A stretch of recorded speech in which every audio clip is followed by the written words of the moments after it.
likely to it these days, just because Johnny was a bigger star and had more publicity. She is looking at the jury. You wanted to remind everyone of your claims of domestic violence against Mr. Depp, right?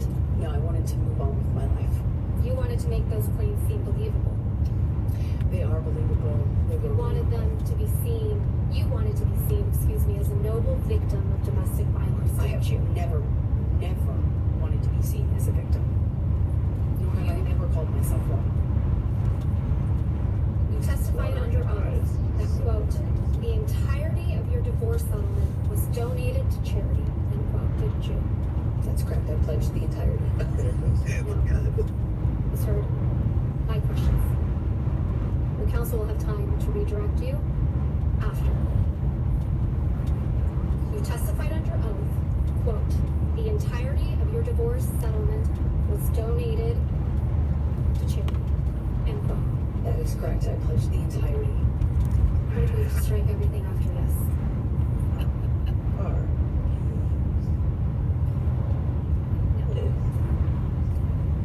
Ms. Heard, this is really inappropriate. I'll sustain the objection and let's move forward. Let's move forward. Next question. Under oath, that statement wasn't true, was it, Ms. Heard? I'm sorry, I don't follow your question. Sorry.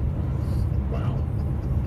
You testified under oath, quote, the entirety of my divorce settlement was donated to charity, end quote. That statement wasn't true. It is true. I pledged the entirety to charity. The statement, When you say you buy a house, you don't pay for Ms. the Heard, entire house Ms. Heard, at one respectfully, time. You pay it I'm all not the asking, time. Ms. Heard. Next question. That statement isn't true today. As you sit here today, is it? It is true. I pledged the entirety. But you didn't donate it. Wish I had Amber here. Unfortunately, You didn't donate it. It's a yes or I no. haven't been able to to fulfill those So that's a no, right, obligations. Ms. Heard? I made the pledge. I want to be very clear. I pledged the entirety.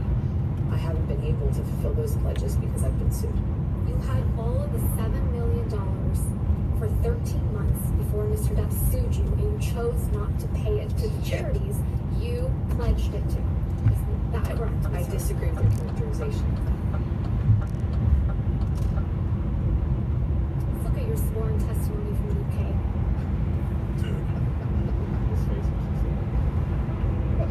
But the lawyer where he's shaking his head, when he hands her the note and he's like, hey, you might want to put this in there. Yeah, well, just let her know she had that money for 13 months. I need one of these lawyers when I fight with my wife. I get tripped up so easily. I think we get it. I think we get it. Here's the problem here's the problem. Well, you're drunk. You get tripped up. Oh, yeah. When I'm not drunk, I get tripped up. By the way, if I had a lawyer that could pull up shit I've said on podcasts, because like one time you were on Two Girls, One Kid, you said you caught a rattlesnake when you were a child. I was like, okay, all right, hold on. Okay, I was fucked up. Like, they have you have to be 100% accountable. They have everything you've ever done. They have teams researching everything you've ever done. She is fucked. She's fucked because here's the problem with you. I think I've seen this happen with other people. When they get famous, they think because they got famous and they did that magic trick that they're one of the smartest people in the world. I've seen that happen to people. You go, you still aren't smart. You didn't get smarter. You just can act good, right? Yeah. And that's what's wrong is Amber Heard actually believes she's a really brilliant person. So she's smarter than everyone in that room, not realizing that the fucking 8 that's running the cross direct, Amber Heard's a 10, that 8 is a smart motherfucker and runs circles around her. Well, she has the truth on her side. That's the thing. It's like you can be smart as fuck, but if you are on the witness stand and you're talking about something that is as clear as you had money, you didn't donate the money, you said you donated the money, but it's not true. And your workaround is, I pledged the money. Yeah. And she's doing this, I pledged the money. And she looks at the jury. And it's weird nodding. It's like, you can tell like actor stuff is what it is. This is what thinking looks like. Yes. She can act like a smart person, and she's trying to develop a thing.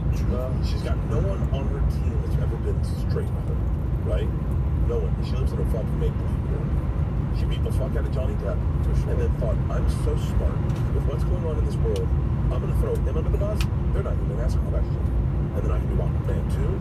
And now she has fucked up her career. She could have just been didn't work. Let's go our separate ways. Right, and she would have still had a great career. A great career. I liked Depp-Heard even when they broke up. And by the way, I'm a ride or die from Johnny Depp. I still have a voicemail from him. I'm not going to delete. I switched phones. I recorded him on my new phone. So like, she fucked everything. Yeah, she fucked everything up. Yeah, but she didn't think she was done. She thought with the way the public treats women in divorce settlements, that if you say that the man was abusive, you say that the man beat you, and it's so crazy. It's so crazy to watch. But this is probably the first public thing where a guy who's a famous guy and a girl who's a famous girl are in a spat and the guy's winning. You've never seen one of these. Oh, never. Cosby's probably going to be going, I wish I had Johnny's team. He's out. Cosby's out? Yes. Wow, Cosby's out. He escaped? There was an... Don't mind me. I'm just cleaning up over here. That's the worst Cosby impression ever. I'm bad at impressions. Hey, That's like Huggy the Bear.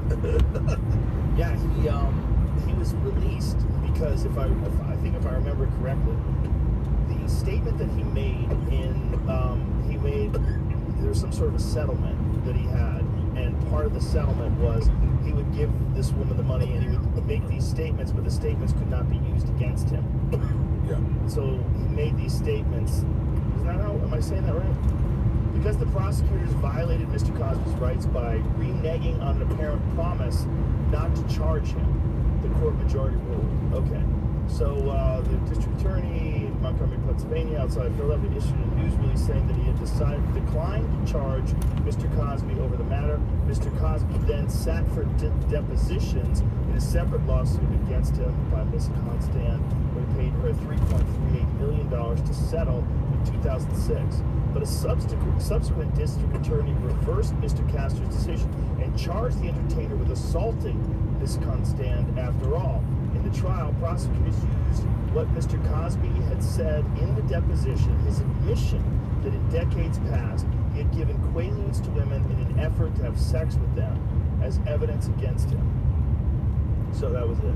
So we hold that when a prosecutor makes an unconditional promise of non-prosecution and when the defendant relies upon that guarantee to the detriment of his constitutional right not to testify, the principle of fundamental fairness that undergirds I don't even know what that word is. Undergird? You heard that word? No. Due process of our law in our criminal justice system demands that the promise be enforced. So they let him out. Jesus.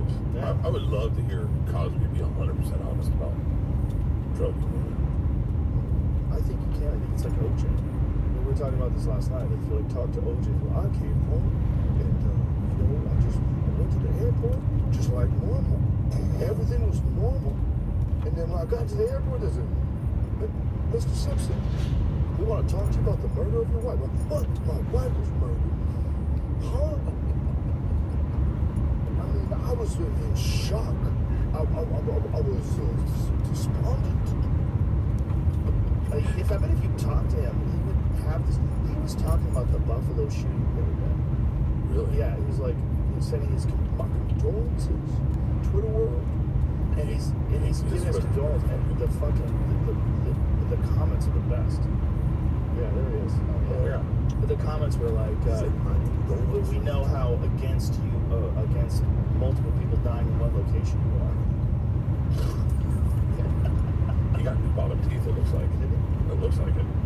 I love when people get new teeth and then it's like all you can see. Yeah. Those are brand new. Oh, he got all new teeth. He's like, how white do you want him? He's like, I want him cheating on me with cheating on me with a busboy white. What kind of white you can cut the neck off of? You know what I'm talking about, Doc? Fucking, I love it. You watch this movie and the white teeth just pull me out. I was gonna get my teeth done before. I'm good right now. I was gonna get my teeth done before I did the movie. It's like, what are we gonna get done? I was gonna get all new teeth. All new teeth. I already have. Well, first of all my teeth are fake. I got hit in the mouth with a baseball bat when I was 11, and so Really? yeah. Damn. I have Who like, hit you in the mouth with a baseball I bat? don't know the kid's name. Is it an accident? No, yeah, it was an accident. I was playing catcher. It was pass ball. I took my mask. It was my 11th birthday, too. Took my mask off, threw it down to third base, and the kid brought the bat back and hit my mouth.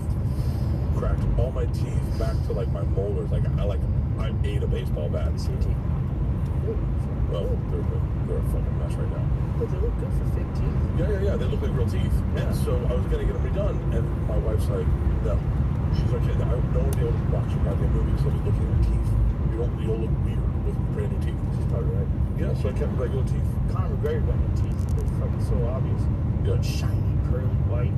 And people are like, God, look at his teeth. They look ridiculous. I'm like, they look good. Yeah. New teeth. It's It's just teeth. You know, it's like they're these hard things you chew food with. Like the obsession with getting the ones that you're born with only. It's a little odd. Yeah. You know? Oh shit. They're not after nothing. George Washington had 15 slaves. They pulled the teeth out of slaves and made him molders. Made him dentures. So look at George Washington and his teeth, like findings. So you know George Washington had like this crazy setup. Those were teeth from his slaves. I thought his teeth were made of wood or something. No, it's wood around it. That's wood holding it in place. That's his teeth. That's what it looks like with springs. So he had those springs in his mouth. Is that why his mouth was always like he had? Look at that photo down there. Look how his mouth sticks out. Trying to hold his teeth down. God, that's so nuts. So the springs kept the teeth in his mouth. Holy shit, dude. That's him down there with no teeth and a mouthful of slave teeth. Fuck, that's him. Imagine him coming home smiling at his slaves and they're like, yeah, those are my Oh teeth. my God, that's so crazy. Look at that. That's what his teeth look like. And they were all pulled from slaves. God damn it. How come we never learned that in school? Like, for real, why are we learning that now on the internet? It's not like that. It was a new story broke. No, it didn't. He's been dead for 300 fucking years. How is it possible that this is coming out now? You just need a cool history teacher. Like, Duncan would be a cool history teacher. I mean, obviously someone knew that. Otherwise, it wouldn't be out there now. So it must be great. What does that mean? Maybe you should. When did they teach kids about slavery? Yeah, you learn about slavery pretty quick. Right. Slavery is basically pulling a slave's teeth out, and slavery are both horrific. There's no like one better than the other. They kind of like, hey, I kept slaves, but I never pulled their teeth out. Like, Jesus Christ, you imprisoned a human being and robbed them of their literal life and made them work for you forever. But they kind of whitewashed slavery up until Roots came out. Like, they didn't really dive into just how bad it was. From what I've heard, until Roots came out. Roots was the first representation of them when they crippled Jody. Yes. And they hollowed him because he kept running away. They cut the top of his foot off. Right? Yeah. And that's how. And then I think that was the first time that America was like, had an open, honest conversation about slavery. Yes. Yeah, we have some explaining to do. Yes. And that was probably one of the first times where reparations was brought up. Yeah. That was probably one of the first, because there's companies that to this day, in their original origin, they were around during slavery. They had slaves. They profited off of slaves, and they're still around. Those companies made a profit that was the foundation of the business that they enjoy today, and it came from slavery. If anybody should pay reparations, it's those people, right? It's the same with Germany. Yes. They used the Jews to blow up big companies that are still around today. What's the dude that did all the outfits? Vidal Sassoon or something? Who did all the outfits? The dude that did all the outfits. Gucci? One of them. It is a big one. Yeah, they designed the Nazi. Oh my God, really? Hugo Boss. Hugo Boss. Wow. That's why the Nazis look so fucking dope. Yeah.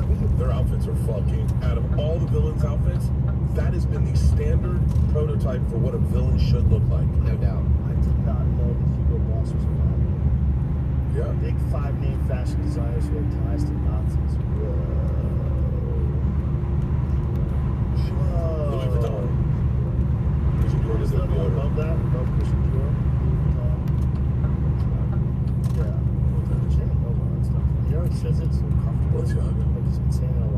so stupid. I see a word like that, and I just go, it's too big for me to say. I'm gonna guess it. Yeah, well, when I do the post-fight weigh-in interviews, rather than weigh-in people's names, I'm fucking terrible at that. So, because some of these names, I'm just learning for the first time, like guys who are making their debuts. Some of them, they argue over how to say it. Like, everybody argues over this. Sometimes. There's a few that I've noticed that literally their like names evolve and change and stuff. What's crazy, Hassan Minaj, I'm saying his name wrong now. I'm certain I am. Because he went on like Seth Meyers and was like, yeah, everyone's been saying my name wrong the whole time. Oh. And I think there's I don't want to fuck it up because I like the guy, but like I think there's an emphasis on the first part. It's Hassan. Oh, Hassan. Minaj. Well, Fedor Emelianenko, that's not how you say his name. His name is Fyodor. Fyodor. Igors are not Igors, they're Igor. Igor. I forget. Yeah, it's not Igor. We say Igor because we learned it as kids, as the guy that brought the thing, Igor, come get my up. But it's Igor. Oh, yeah. Well, the Russian language is so fascinating. I mean, it's so interesting with the sounds that they make. It's like this weird movement of the mouth to say all those Fyodor. Yeah. So, but for whatever reason, they decided people can't say Fyodor, so they can call it Fedor. But people can say Schwarzenegger. Yeah. They can say Arnold Schwarzenegger. That works okay. No, but his isn't pronounced that way. It's Schwarzenegger. You gotta do it. I'm gonna start doing that with myself. Like you know how like Latino comics will when they bring them on stage, they'll like put your hands together for Gabriel Iglesias. Like they'll put a spin on it. I want to start doing that for me. Put your hands together. Bert Kreischer. I like it. There's a lot of shit that's whitewashed about history. Kids find out later. Like, how am I just learning now that Columbus was a cunt? Like, Columbus was a horrible person. And like a literal serial killer. Like, they came to the Bahamas. They saw the natives that were living there. They chopped people's arms off if they didn't give them enough gold. They bashed babies' brains out on the rocks in front of their mothers. They did horrible shit. Yeah, shit's gotten so much better since then. Like when you think about the idea of being enslaved is insane to me. And when I'm saying that, I'm not just talking about. I'm talking about what the Portuguese did down the coast of Africa. Like there was this book called something about Portuguese people, and I listened to it on tape. And they would come down the coast of Africa into trade, and they'd say, tell the king to send out his daughter, we want her. And then they'd be like, and he'd be like, I'm not sending out my daughter. And they're like, tell the king to come out here. And then they would shit in his throat and shove pork down his throat in the shit, and then go back and go, now send your daughter. They're like, hey, there goes. I wish I knew the name of that book. What's the point of putting the pork? The Conquerors, that's it. Roger Crowley. And it talks in there about them shoving shit down his throat. Shit down a Muslim king's throat, and then pork on top of the shit because you're not allowed to eat pork. It's kind of crazy that there's so many countries that to this day speak Portuguese because of the slave trade. Like in Brazil, they speak Portuguese. It's not Portugal, it's South America, but they speak Portuguese. And that's because of the slave trade? It has to be. It has to be. Portugal used to be one of the titans. Like that was like, I mean, think about it. They got the best property in all of Europe. They're right on that coast. Spain doesn't have that. Spain's got to go through a fucking peninsula and then like out. Portugal had the best fucking land. I think when we Google that, in Brazil they speak Portuguese because of the slave trade. As a result, Portuguese is now the official language of several independent countries and regions: Angola, Brazil, Cape Verde, East Timor, Guinea-Bissau, Macau, Mozambique, Portugal, and Sao Tome and Principe. Portuguese, ranked 5th amongst world languages in the number of native speakers, is also widely spoken or studied as a second language. So, Portugal created the first and longest-lived modern world colonial and commercial empire in the 1400s. Up until 1975. 1975. Wow. But one of the ways they did this, for sure, is slavery. Oh, yeah. It's wild. You read the shit about Columbus, it's scary. It's terrifying. Because there's a day dedicated to this guy. Like, I don't think they do it anymore, right? Don't they call it Indigenous Peoples Day? But in some places, they still call it Columbus Day. It's on my calendar is Columbus Day. It's wild to give that guy a holiday. Oh, he lived in Columbus, Ohio. Jamie had that. Yeah. Oh, that I didn't even realize that's the Columbus. Yeah. Wait till you find out. Wait till you find out who Washington's named after. They had a full-size Santa Maria ship there for up until maybe 5 to 6 years. Really? Sitting on the river. Really? Since the Oh, like a 90s. recreation. Yeah, but like full. It's now someone's farm. You know, a lot of those ships, rather, they restore them. They restore these old ships. But the problem is, where's the ship? Like, what is that now? That's a new ship. That's not an old ship. You put new wood in it. Yeah. Like, if you put new wood and restore a ship, that's not the ship anymore. Yeah, this is not a house. Right. Yeah. There's like this debate about that. Like, you know that story about the fake Leonardo da Vinci painting?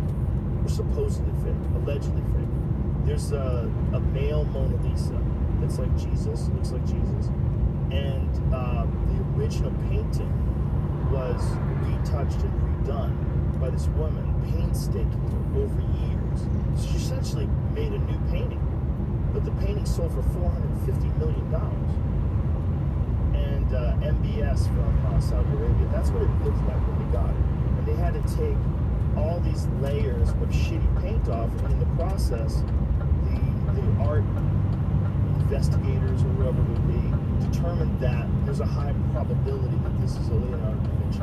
It's a lost Leonardo. Since then, it's gone into a lot of dispute, and there's objective art analysts that do not believe that this is a lost Leonardo da Vinci, and then there's other ones that may be connected to it that do believe it. The problem is the amount of money to be made off of Leonardo da Vinci was absurd. So there's a certain amount of incentive for them to say that it was a Leonardo da Vinci, and I don't think it was substantiated before the auction.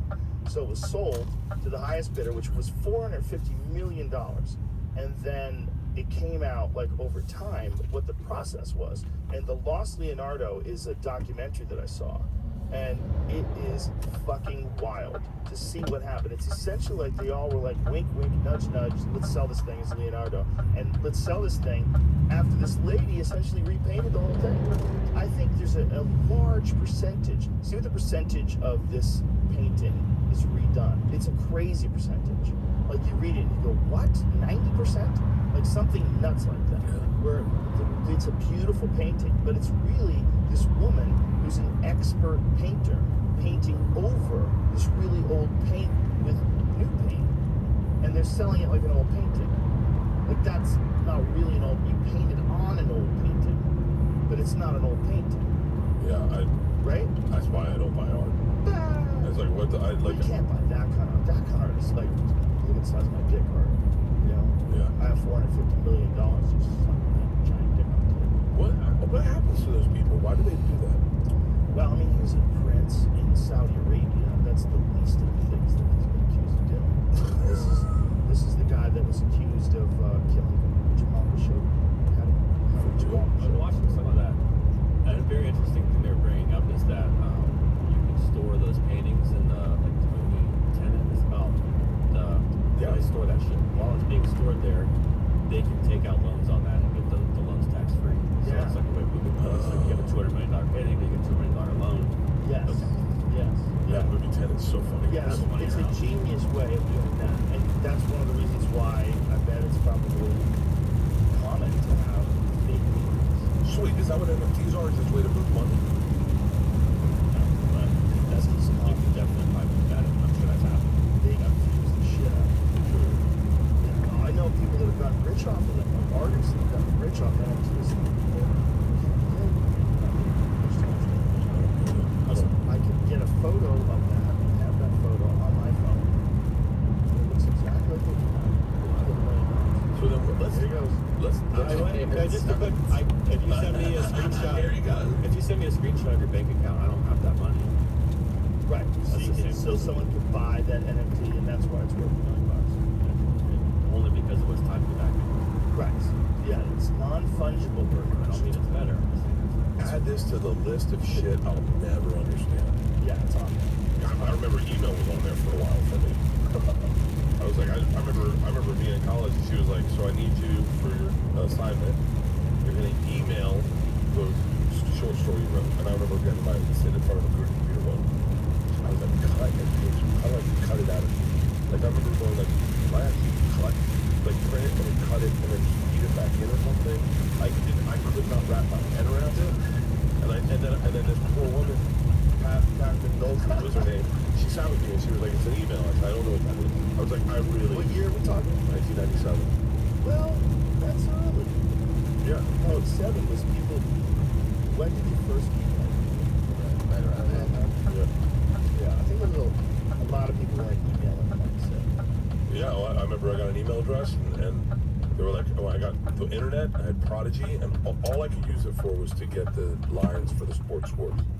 And then check the weather, but I was like, I can just go outside. I don't need to, like, look at the weather. Oh. But I really didn't understand the internet for a very long time. Yeah, I don't think most people don't understand the internet. I remember getting in arguments, they're like, yeah, one day you're going to